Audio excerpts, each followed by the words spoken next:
Good evening, everyone. Before I start, I just want to thank you all so much for being here and for fighting for tolerance and for equality for all people in this country. My name is Kaspi Crutchett. I'm 15 years old and I go to a local public high school. And as someone who lives and identifies as an LGBT Australian, I can tell you all now with great shame that homophobia and transphobia still exist in our schools. Bullying inflicted on LGBTI students is undeniably endemic across the country. Attitudes of hatred and homophobia are still circulating. I see it happen with my own eyes. I hear the stories and I feel the pain that so many other people across this country feel. Mountains of shocking figures exist regarding the state of LGBTI plus citizens in Australia to prove how harmful these homophobic attitudes in fact are.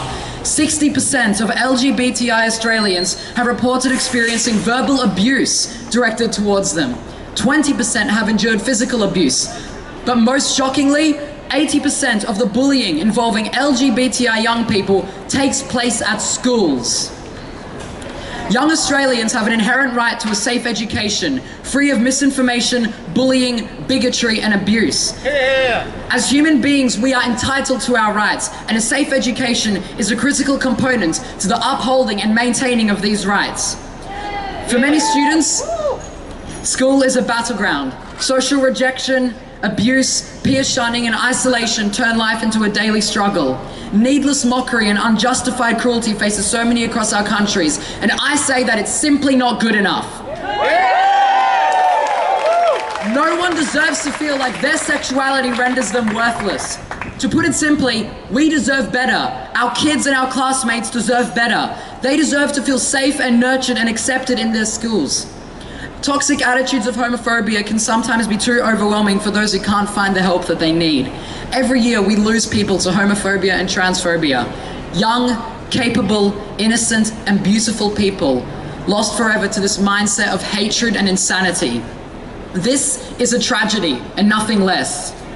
Recently, activists have come to my own school and harassed students and parents to take flyers which spread ridiculous fallacies about safe schools, claiming it could adversely affect students or even alter their sexuality and gender identity. Shame! Are these the kind of zealots that our government takes orders from? There is an ocean of investigations, studies, surveys, and accounts which remind us how fragile the stability and safety of young LGBTI people is in our schools. By gutting safe schools, the government is endangering not only the safety, but the very mental health and the very lives of our children. Our own children, our own families, our own lives for many of us. Without safe schools, many will buckle. Many will not be able to get the guidance and the assistance which is so profoundly needed. I call on the government to realize and reverse the atrociousness of their actions. It is our kids, our nephews, our nieces, our cousins, and our friends who need safe schools. We are at a point where the government should be helping LGBTI youth and trying to diminish this catastrophic homophobia. Instead, they make things harder for all of us. Instead of building bridges, they are building walls. And instead of being the medicine, they are causing even more pain. The ministers and MPs responsible for the removal of this program simply do not realize the subsequential harm of their thoughtless policy. Lives will be made harder, lives will be made unbearable, and most shockingly, lives will be lost. Yes! Mr. Turnbull has backed down to the ultra-conservatives in his party's underbelly, and to that I say is nothing less than a national embarrassment.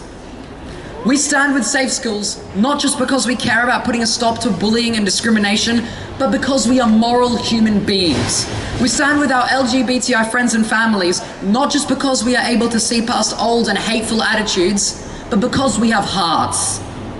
I was one of the lucky ones. I had it relatively easy. My family is accepting, my friends are nurturing, and my school does help me when they need to. But unfortunately, so many other students simply aren't as lucky as I am. Many feel alone, unwanted, or misunderstood by everyone around them. Many of them are pushed to mental illness and worse. I know of people who have been sent to live in the streets because their parents can simply not accept who they are. I know of students being attacked by their own classmates. I know of so much suffering which still burns to this day. At such a vulnerable time, it is a policy blunderbuss to scrap safe schools. It is nothing short of disgraceful. It is the attitudes of homophobia that people like me and you have worked so tirelessly to remove, which are being ushered back in by the short-sightedness and inhumanity of our current Liberal government.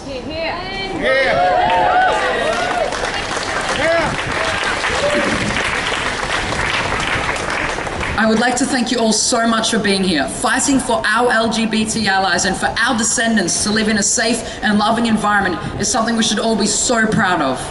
Ladies and gentlemen, we are on the right side of history. We are pushing the government to pull its head in, but most of all, we are fighting the good fight. I am deeply disgusted and deeply horrified that at a time like this, the government would make such a heartless decision.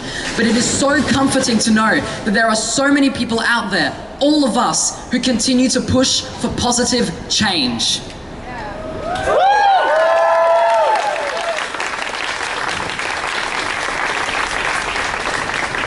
Congratulations to all of you for pushing for the lives and for the safety of the children out there who need you.